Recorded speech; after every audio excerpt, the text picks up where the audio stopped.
take our next speaker is a politician, criminal lawyer by profession, human rights activist, and a super rational voice in Indian cognoscente. Please welcome Mr. Majid Memon. शुक्रिया इरफान साहब। सबसे पहले मैं किसान नेता का अभिनंदन करूंगा, उन्हें मुबारकबाद दूंगा कि इतनी तमाम एडवर्सिटीज़ के बावजूद आप मैदान में टिके हुए हैं, ठंडी को बर्दाश्त किया, तमाम तरह तरह की बातों को बर्दाश्त किया, राजनीति को बर्दाश्त किया और आप मजबूती के साथ अपनी बातों को लेकर खड़े हैं। तमाम किसान भाइयों को मेरी तरफ से मुबारकबाद। देखिए, सरकार कुछ थोड़ा सा सटपटा गई है, सरकार परेशान है क्योंकि एक लंबे अरसे से लगभग 1 महीना होने आ रहा है, 26-27 दिन हो गए, दिल्ली में एक जमावड़ा किसानों का है, वो एक सरकार के लिए बड़ा चैलेंज, बड़ी चुनौती बन रहा है। तो किसानों के इस आंदोलन को तोड़ने की तरह तरह की राजनीतिक कोशिशें सत्ताधारी सरकार के लोगों के जरिए हो रही है।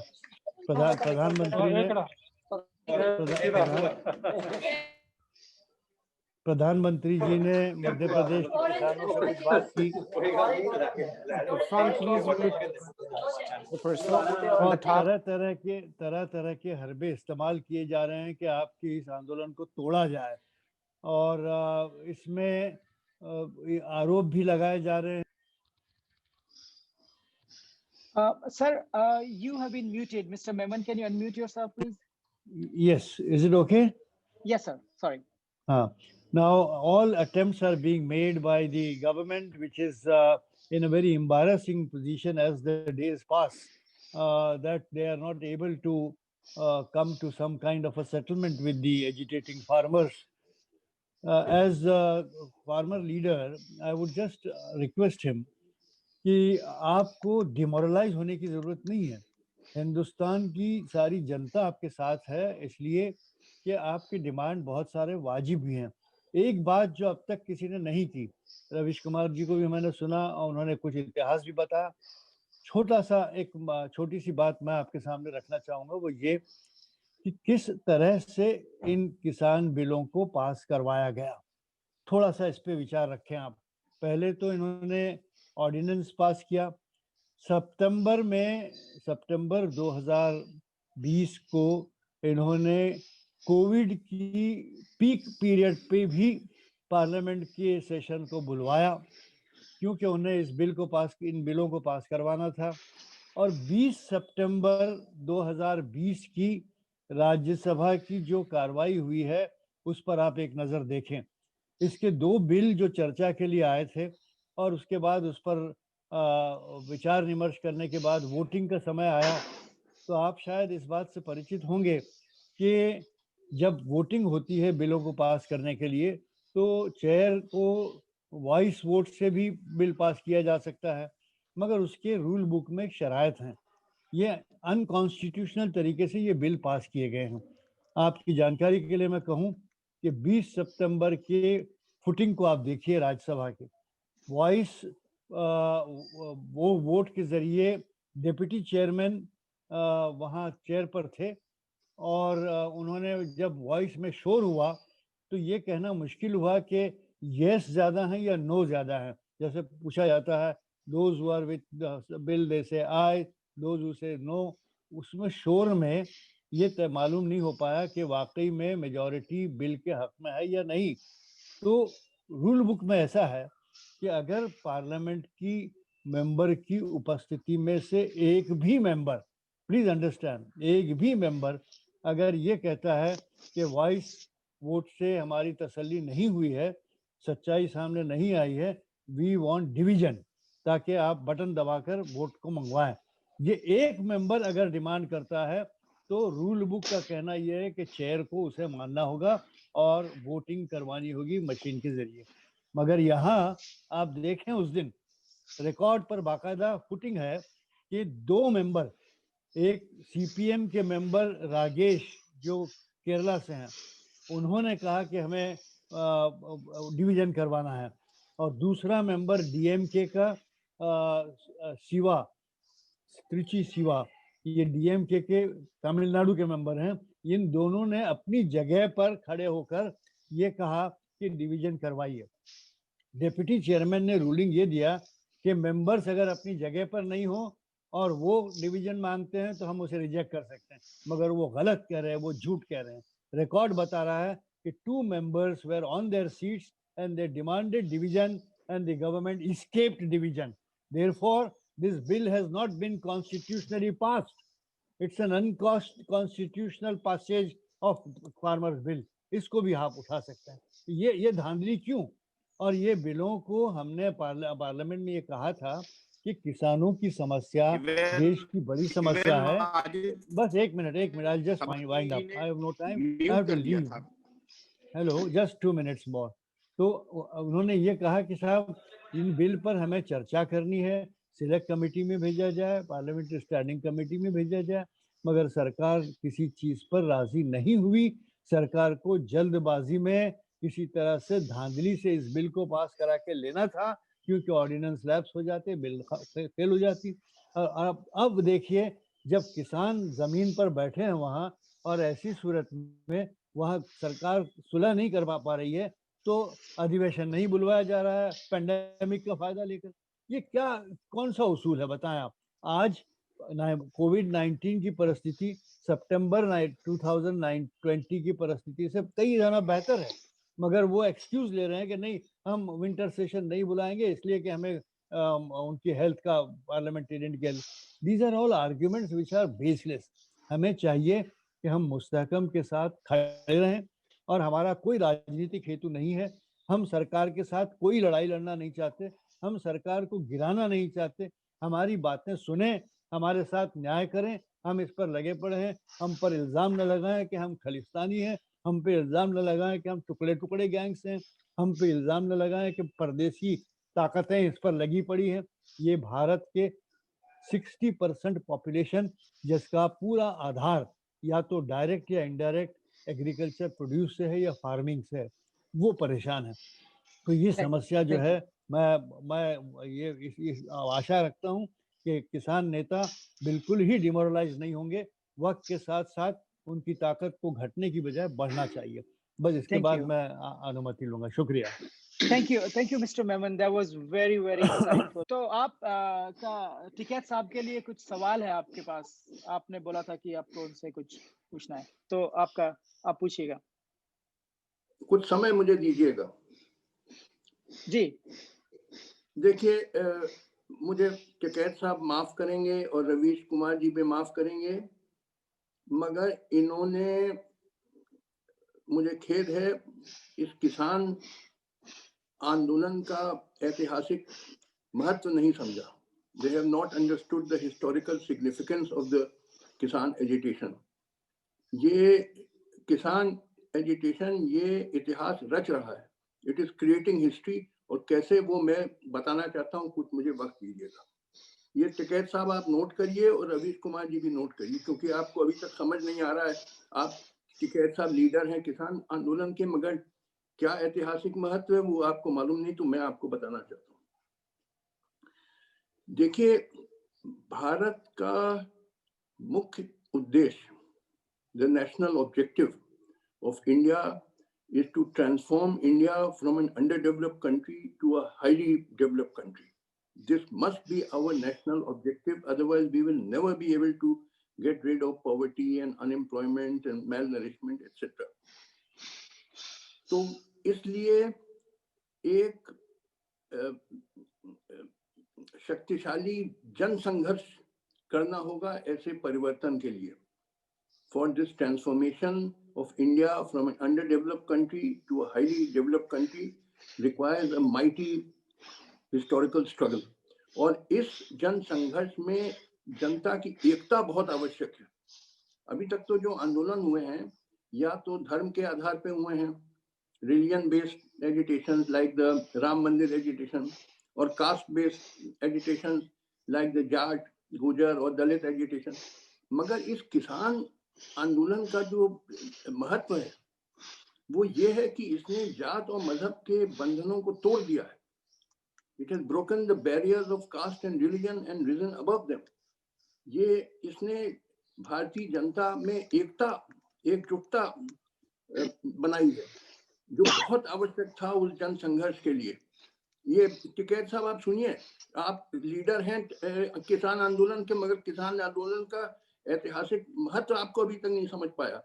आप लोग इतिहास रच रहे हैं, ये आप समझिए, क्योंकि अब तक भारतीय जनता विभाजित थी जात और धर्म के आधार पे। आप लोगों ने भारतीय जनता को एकजुट किया है, जो बहुत आवश्यक था हमारे उस ऐतिहासिक परिवर्तन के लिए, जिससे भारत एक विकसित देश बनेगा। तो ये आपने इतिहास रचा है। सबसे बड़ी उपलब्धि इस किसान आंदोलन की है। इसका परिणाम क्या होगा इस आंदोलन का, वो बाद में देखा जाएगा, मगर आपने भारतीय जनता को एकजुट कर दिया।